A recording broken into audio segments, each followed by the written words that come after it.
we are here today in our annual remembrance of one of the darkest periods in history. We must always remember the Holocaust. We must also learn from it and recognize tragedy in our lives today where anti-Semitic violent acts and symbols of hate still exist. More than 80 years ago, Adolf Hitler was hell-bent on the destruction of an entire people. Hitler scapegoated Jews for what he saw as society's problems. His hatred resulted in the genocide of 6 million Jews. An additional 5 million innocent lives were lost. But Hitler did not do it alone. He had help. He was also successful because far too many people stood by, watched, and did nothing. When this happens, innocent people die. In the Holocaust, innocent people were murdered because they were Jewish, because they were gay, because they were mentally challenged, because they showed compassion, and because, for no other reason, than that Hitler accused them of being different. Members, if we were in Europe in 1940, how many of us here on the assembly floor today would have been targeted and murdered by the Nazis? As we reflect on that, let us also reflect on what is happening in our world today. For several decades, living memories of the Holocaust deterred anti-Semitic acts of hate. However, as the number of survivors and those with firsthand recollections of the Holocaust are shrinking, violent acts against Jews are on the rise. The Anti-Defamation League recently reported an alarming increase of more than 20% in anti-Semitic violence in the last year.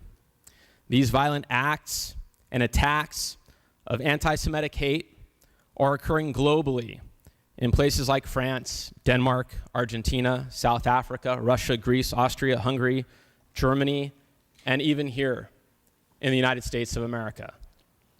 There are far too many examples of hatred and rising violence against Jews. We all wish, hope, and pray that lessons of the past will inform us and protect us from future discrimination and crimes of hate. However, the world in which we live repeatedly reminds us that hate continues. Renewed vitriol has created a global crisis for Jews. Today, the word Holocaust is used far too loosely and in ways that fail to recognize what really happened at the hands of the Nazis. The word Holocaust should never be used as a flippant throwaway line to make a point in a debate. This is incredibly disrespectful to those who have joined us on the floor of the assembly today. In the faces of those we honor in this ceremony, we are reminded of the Holocaust. They are survivors. These are not victims. They are strong and determined people who survived unthinkable acts of evil and are here today sharing their stories and living full and productive lives. They are liberators. Many of these liberators took extraordinary steps.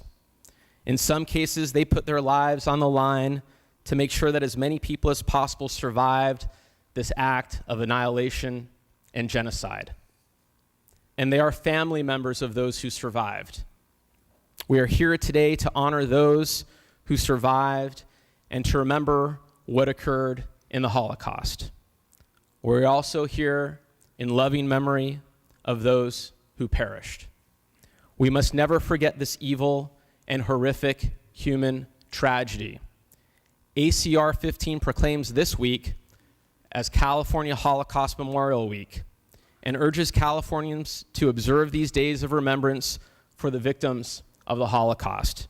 Elie Wiesel said, "I swore never to be silent whenever and wherever human beings endure suffering and humiliation. We must take sides. Neutrality helps the oppressor, never the victim. Silence encourages the tormentor, never the tormented. Members, I ask that we be silent no more. Hitler tried to exterminate Jews by rounding us up and putting us in ghettos, it was easier for him to then murder us. Today, violent acts against Jews are again happening where Jews congregate. Consider the recent events in Paris.